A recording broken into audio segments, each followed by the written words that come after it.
Quite interestingly, Rajesh, you always got to remember what are the precautions before clicking on a link in the internet. What precautions, Nandita ma'am? Once you have typed the website address or clicked a link, your computer queries the DNS system, starting with the root.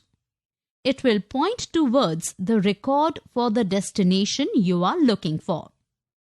As soon as you reach your specific query, you will be looked up with the assistance of the main destination server.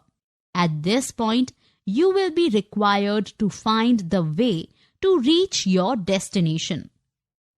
After you have found the location of the destination site, it needs to know that it is required to send you the data.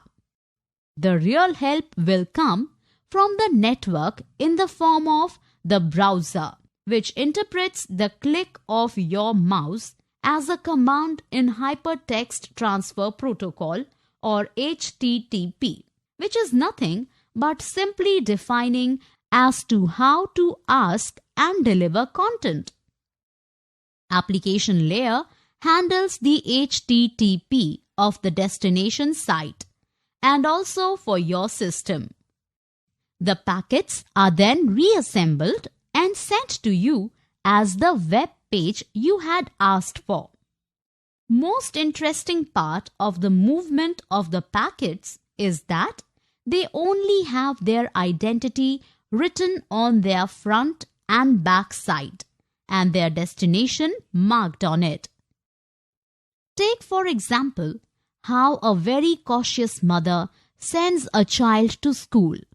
She will put an identity tab on her child's uniform.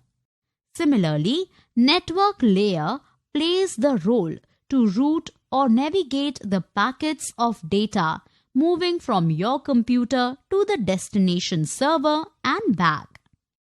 Internet globally has got a huge number of public or private organizations who have formed nodes called autonomous systems, AS.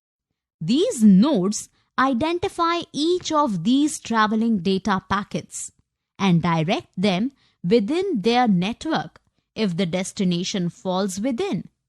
Else, nodes consult a routing table and pass them on to the node nearest to the destination. Today, billions of users exist on the internet, and there are large numbers of gatekeepers too. So, ma'am, it is very important for us to behave responsibly while using the internet. Definitely, Rajesh. As I have already told you, that billions of people are now using the net for different purposes, and some of them may not be operating on it for the right purpose.